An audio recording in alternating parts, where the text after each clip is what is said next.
Egotism. Egotism is a lie in action. It supposes that the egotist's whims and passions and instinctual desires take precedence over the moral law, the brotherhood of other human beings, and the will of God Himself. The egotist is like a pendulum asserting its rights against the clocks, or a cloud in rebellion against the sky, or an arm insisting that it will ignore the body of which it is a part. The egotist, doing only what his own selfish desires proclaim, ends up by hating everything he does. He is like the child in the progressive school who wailed, "Do I always have to do what I want?" Self-will leads, in time, to hatred of the self.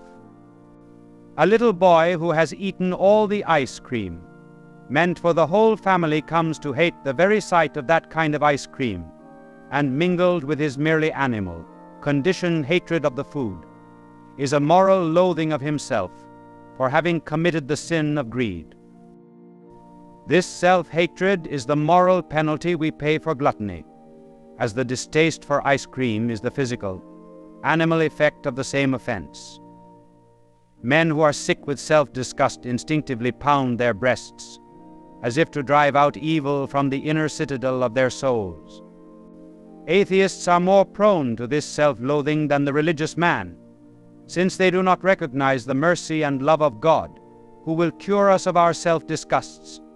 They may carry their despair of self to the final stage of suicide. Self-destruction is a projection, an external shadowing of the inner tragedy, in which the small self has challenged all that is greater than it and, sickened by the effects of this rebellion, has come to an unnatural hatred of its life. Both Peter and Judas rebelled against life when they denied our Lord. Both of them had been warned against such a revolt. Both of them were called devils because of their offense, and both repented. But Judas repented unto himself, turned his own ego back upon itself in the futile agony of despair. Peter, repenting unto his Lord, emptied himself of evil through humility and regained joy. Only submission of the self to something higher than self can cure despair, for such humility empties the soul of both pride and self-judgment, making room for the influx of divine truth and love. He that humbleth himself shall be exalted. He that exalteth himself shall be humbled. But self-hatred is exaltation of the self as the final, bitter judge. Until the for sale sign is hung on a soul emptied of preoccupation with the self, the divine tenant cannot move in. One test of true humility is our attitude towards praise. Anyone who loves publicity is proud, is seeking to be justified before men, for the humble man refers all praise to God. If he has gifts, he knows that God gave them to him, and that they must be used to serve their real owner. He is like a window which is content to let God's sunlight shine through it, with no idea that the light is its own creation.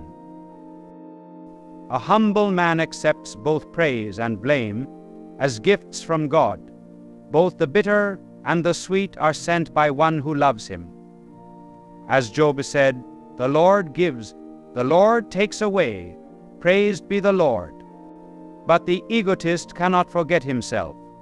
Even though he suspects and resents his own smallness, he thinks he can conceal this inferiority by always boasting of himself. The humble man is God-surrendered, safe from despair, because he knows that he is loved by love itself. The egotist constantly complains that others do not love him enough, and he fails to see that this is a result of his own centeredness on self. His misery, like almost every other form of unhappiness, comes from a stubborn refusal to give up his own self-will. Our happiest times are those in which we forget ourselves, usually in being kind to someone else. That tiny moment of self-abdication is an act of true humility. The man who loses himself finds himself and finds his happiness. Self-hatred and despair are diseases to which only egotists are prone. The cure for them is always the same: humility. And that means being less in love with ourselves than we are with God.